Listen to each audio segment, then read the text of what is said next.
Imagine Alfred Hitchcock once named the films he loved the most. These were the movies he said every young director should study and every movie fan should see. Tonight we travel through silent comedies, dramatic battleships, and haunting thrillers, all through Hitch's own eyes. Lights dim, projector humming, our journey begins. The Gold Rush, 1925. Snow fills the giant screen. A tiny man in a bowler hat, Charlie Chaplin, climbs a white mountain. Hitchcock admired this film for its perfect timing. He said every gag lands like a clock chime. In one scene, Chaplin cooks his boot because he is starving. He twirls the shoelaces like spaghetti, then chews the sole as if it were steak. The audience laughs, but they also feel his hunger. The story follows the little tramp as he searches for gold in Alaska. He faces a blizzard, a wobbly cabin on a cliff, and a grizzly bear sneaking behind him. Chaplin directed, wrote, and starred, using simple sets and clever tricks. Tiny models made the cabin teeter over a 2,000-foot drop. The movie was silent, yet its emotions shout across time. Hitchcock loved how Chaplin could make people laugh and cry in the same minute, calling it pure cinema, meaning pictures alone tell the tale. Battleship Potemkin, 1925. Hitchcock studied this Soviet film when he was young. On-screen sailors grow tired of rotten meat filled with worms. They start a mutiny on the battleship Potemkin, demanding justice. Director Sergei Eisenstein cut scenes together in a fast rhythm never seen before. The most famous part is the Odessa Steps. Crowds run down a long staircase while soldiers march up shooting. A baby carriage rolls loose, bumping down step after step. The camera switches from panicked faces to marching boots, then to the carriage again. Hitchcock copied this idea of quick cuts for his own tense scenes. He said Eisenstein showed how editing can control heartbeats. The film ends with the rebel ship sailing under raised drawbridges, greeted by cheering people. Though the story is short, only about 70 minutes, its power changed movies forever. Hitch called Eisenstein the supreme editor, the man who taught scissors to dance. Intolerance, 1916. Director D.W. Griffith built real Babylon walls taller than houses to tell 4 different stories at once. One takes place in ancient Babylon, another in Jerusalem, another in Renaissance France, and one in modern America. A gentle mother rocking a cradle links them, showing how intolerance and hate repeat through history. Hitch liked the daring idea of jumping across thousands of years. He later used smaller cross-cut stories in his thriller about 2 trains passing each other. The Babylon scenes show armies on moving towers and giant stone elephants. Griffith used 30,000 extras, real costumes, and tricks with mirrors to make crowds look even larger. Even silent, trumpets seemed to blast through the screen. Hitchcock said, "Intolerance proved movies could be larger than life and teach lessons too. Though over 3 hours long, its energy keeps running, just like the cradle that never stops rocking." Variety, 1925. German director E.A. Dupont places the camera on swings, ladders, and spinning wheels inside a circus. The story shows a trapeze artist who falls in love with his new partner high above the crowd. Jealousy burns, leading to tragedy. Hitchcock praised what he called the roaming or unchained camera. Instead of standing still, it flies with the performers, letting the audience feel dizzy joy and fear. The camera hangs from ropes, rushes along planks, and even flips upside down. This was brave in the silent era, when cameras weighed as much as a refrigerator. The love triangle is simple, but each look, every drop of sweat, appears huge on screen. Hitch said Dupont proved that moving the camera can turn a small drama into suspense. Later, Hitchcock used the same freedom in his own circus tale, Sabotage. Variety helped teach him that motion can be a storyteller too. Greed, 1924. Erich von Stroheim wanted to film every page of the novel McTeague. His first cut was 9 hours, but the studio chopped it down to 2. Even so, Greed feels enormous. The plot starts with dentist McTeague and his wife Trina winning a lottery ticket. Greed grows like weeds between them. Money hidden in a birdcage leads to lies, then violence. Hitchcock told François Truffaut that the ending in Death Valley is horror without a knife. 2 men, once friends, handcuffed together, die of thirst with gold coins scattered like dry leaves. Von Stroheim actually dragged actors to the hot desert, their shoes melting in the sand. Every tooth, every coin shines in gritty close-up. Hitch admired fearless realism. He believed this film showed what happens when desire takes over and pity dries up. Though many missing scenes are lost, what remains still stuns with raw power. Mother, 1926.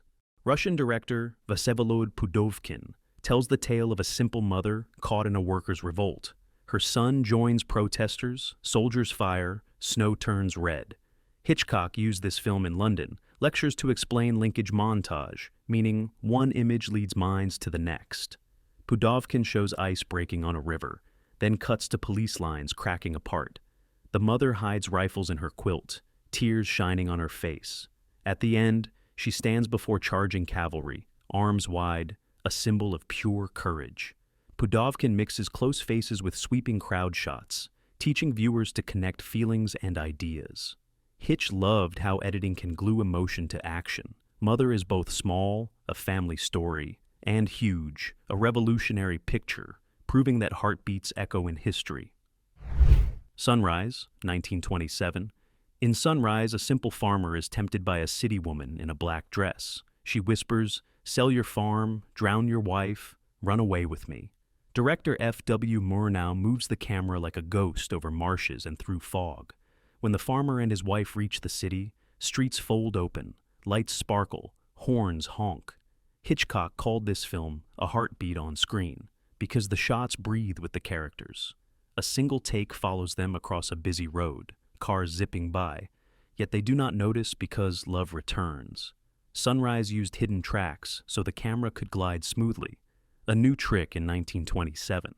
The movie won the first Oscar for Unique Artistic Picture. Hitch admired its blend of terror, guilt, and forgiveness.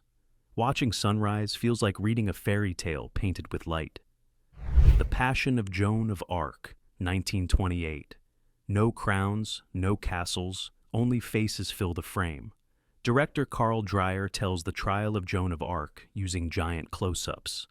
Actress Renée Jean Falconetti's eyes shine with tears that never fully fall. Hitchcock said Dreyer filmed thought itself. The story shows Joan questioned by stern judges, hair cut, hands shaking. There are almost no sets, only white walls, making her pain the only scenery. Dreyer chose bright daylight and no makeup, so every pore shows. The camera angles tilt, making judges look like monsters and Joan like a brave child. Music was added years later, but even in silence, the emotion roars. Hitch learned the power of the close-up from this film, later using it when Cary Grant sees the wine bottle in Notorious. Passion proves that one face, honest and large, can feel louder than armies. City Lights, 1931. Though sound films had arrived, Charlie Chaplin kept his little tramp silent. City Lights mixes laughter and tears. The tramp loves a blind flower girl and pretends to be rich to help her. He boxes a giant man, dodging punches like hopscotch. Later, he dives into a river to save a drunken millionaire friend. Hitchcock adored the final scene, where the girl, now cured, touches the tramp's hand and recognizes him. Her smile trembles, his eyes fill with joy and fear. Chaplin's story uses simple props, a flower, a coin, a handshake. Yet the feelings are large. Hitchcock studied how Chaplin balanced comedy with deep sorrow, learning that surprise can come from kindness as well as danger. City Lights still makes viewers laugh at a falling brick, then cry 1 minute later, proof that silent hearts speak the loudest. M, 1931. Director Fritz Lang's first sound film tells of a city hunting a child killer. The murderer, played by Peter Lorre, whistles a creepy tune from Peer Gynt whenever he prepares to strike. Hitchcock noted that most violence happens off-screen. We only see empty streets, a balloon caught in telephone wires, a mother calling her child. Police and criminals both search for the fiend, filling alleys with shadows. Lang uses real echoes in stairwells, tapping footsteps that bounce like drums. The final chase leads to an abandoned brewery where angry crowds form a secret court.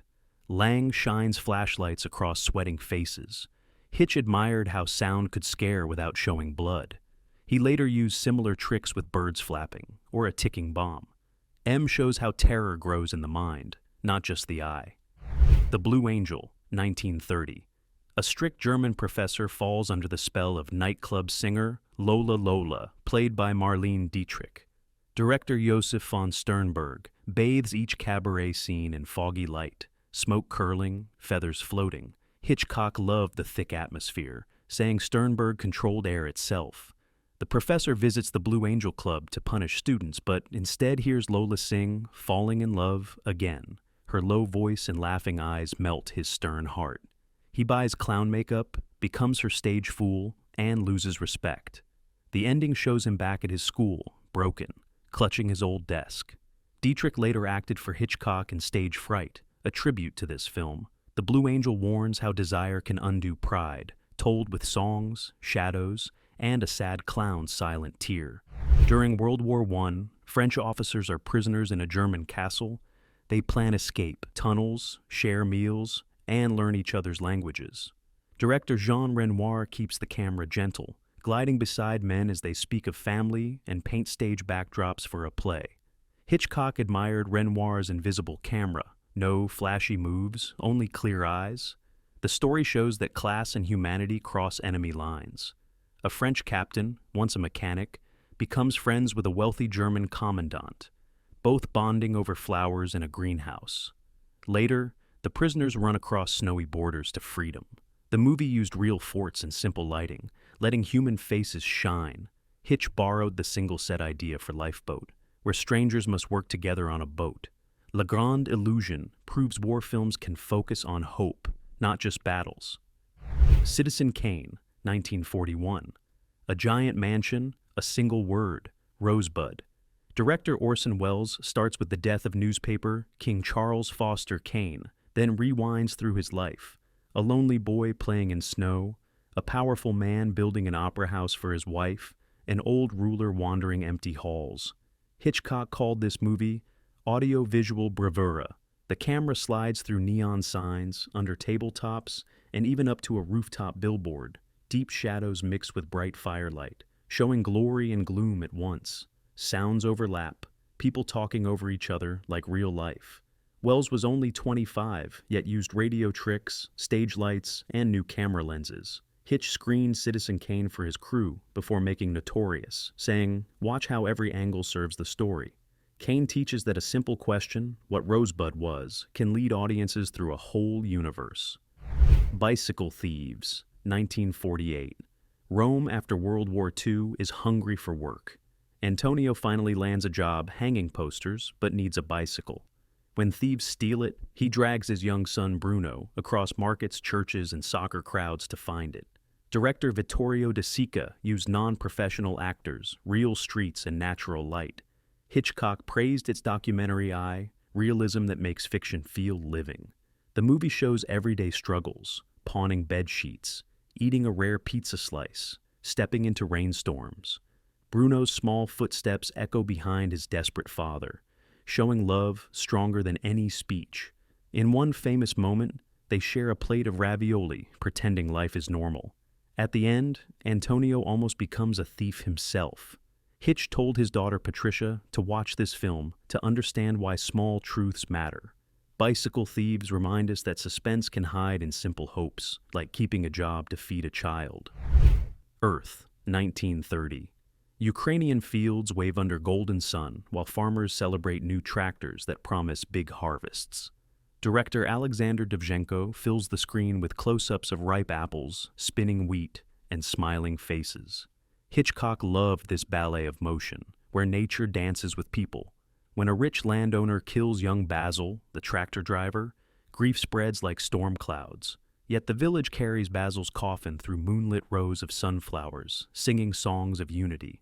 Dovzhenko uses slow fades between seeds and stars, meaning life cycles continue. The film has few words, but its pictures speak loudly. Hitch drew on this poetic imagery for the crop duster scene in North by Northwest, where wheat fields become a dramatic stage. Earth teaches that even quiet rural stories can rise to great drama when filmed with rhythmic beauty.